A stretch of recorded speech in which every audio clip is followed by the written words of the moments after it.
Hi అండి, welcome back to my channel. ఈరోజు నిల్లవ పచ్చడి లాంటి ఇన్స్టెంట్ పచ్చడి తెలుసుకుందామా. అంటే మీలో ఎంతమందికి టమాటో పచ్చడి ఇష్టం కమెంట్ చేయండి and subscribe to my channel. And నేను ఇక్కడ 3/4 kg టమాటాలు తీసుకున్నా, చిన్న చిన్న పీసెస్గా కట్ చేసుకున్నా. దీనికన్నా సన్నగా తరుక్కోవచ్చు మీరు, అంటే మగ్గిపోతే ఇంకా చిన్నగా అయిపోతాయి కదా అని నేను ఈ సైజ్ తరుక్కున్నా. మీకు ఎలాంటి కావాలంటే ఆ సైజులో మీరు పెద్దవి కూడా తరుక్కోవచ్చు. ఇక్కడ ఒక క్లిప్ మిస్ అయిందండి, అంటే ఆయిల్లో కొంచెం ఇంగువ అండ్ కొంచెం ఆవాలు వేసాను, క్లిప్ మిస్ అయింది. సో దానిలో ఏంటంటే నూనె, ఇంగువ, ఆవాలు వేసుకొని పైన ఇలా టమాటో ముక్కల్ని కట్ చేసుకున్న ముక్కలు వేసేసుకొని ఉప్పు వేసుకోవాలి. అంటే ఉప్పు ఎందుకంటే ఇక్కడే ఉప్పు పట్టిన తర్వాత వాటర్ కొంచెం దానిలో ఉన్న టమాటో ముక్కల్లో ఉన్న నీరు శాతం కిందకి దిగుతుంది కదా, ఉడకడానికి టైం పడుతుంది. సో అందుకని తర్వాత కొంచెం పసుపు వేసుకొని కలిపేసుకొని అలా కొంతసేపు అలా మగ్గించుకోవాలన్నమాట. మీరు కావాలంటే లిడ్ పెట్టుకోవచ్చు, నేను లిడ్ ఏం పెట్టుకోలేదు, కొంతసేపటికి అదే మగ్గుతుందని చెప్పి. తర్వాత దీనిలో ఏంటంటే మీకు ఎంతమందికి ఇష్టమో కొంచెం కమెంట్ చేయండి. కొంచెం ఎంగేజ్ అవ్వచ్చు కదా మీరు కూడా, లైక్స్ ఏవో ఒకటి చేస్తున్నారు కానీ.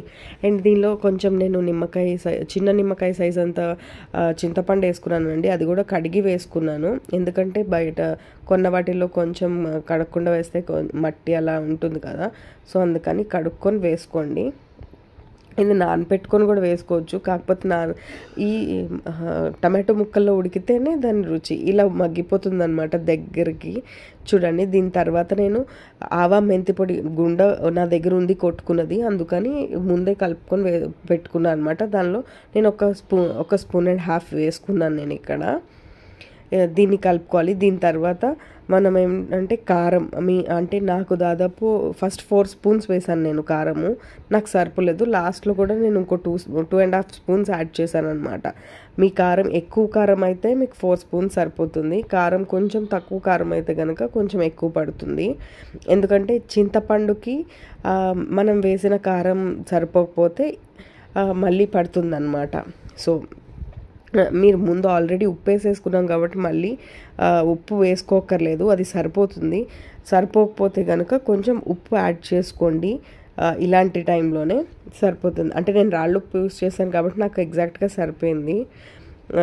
మీకు మామూలు సాల్ట్ అయితే కనుక చూసుకోండి.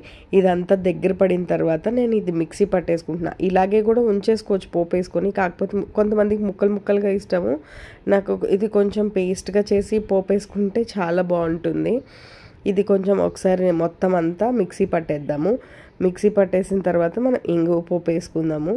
ఒక చిన్న పోపు వేసుకునే కడాయి ఒకటి పెట్టేసుకొని, పోపు కడాయి పెట్టేసుకున్నాం కదా, దీనిలో ఆయిల్ ఎక్కువే పడుతుందండి. ఆయిల్ ఎక్కువ అని ఫీల్ అవ్వద్దు, ఎందుకంటే ఇది ఇన్స్టెంట్ పచ్చళ్ళు ఒక వారం వరకు ఉండాలి అంటే కనుక నూనె ఎక్కువ పడుతుంది. అది కూడా సల కాగాలన్నమాట. కాగే నూనెలో మనం ఆవాలు చిటపట అనేయాలన్నమాట. అనేసిన తర్వాత దీనిలో మనం పోపుకి ఏం అంటే మీరు మినపప్పు కటకట తినే వాళ్ళైతే మినపప్పు అవన్నీ వేసుకోవచ్చు, నేను అవేం వేయను. జస్ట్ కరివేపాకు, ఇంగువ, ఇంకా మనం ఆవాలు వేసాం కదా, ఇంకా ఎండుమిరపకాయలు వేసుకొని అవి కొంచెం ఎండుమిరపకాయల్లో రసం కొంచెం నూనెలోకి దిగేదాకా కొంచెం వేయించుకోవాలి. ఎర్రగా సిమ్లో పెట్టుకొని వేయించుకోండి. ఎండుమిరపకాయల్లో ఉన్న రసం కూడా నూనెలోకి వచ్చేసేయాలన్నమాట. పోపు వేసుకొని ఇలా కలిపేసుకొని పెట్టుకుంటే పచ్చడి తయారు. నేను ఇక్కడ రుచి చూసిన తర్వాత నాకు అనిపించింది కొంచెం కారం తగ్గింది అనిపించింది. చెప్పాను కదా ముందు నాకు 4 స్పూన్స్ వేసినా సరిపోలేదు, అందుకని ఎక్స్ట్రా 2.5 స్పూన్స్ వేసాను నేను అని. 2.5 స్పూన్స్ వేసిన తర్వాత పచ్చడి అసలు ఎంత బాగుందంటే మీరు కూడా టేస్ట్ చేయండి. థ్యాంక్స్.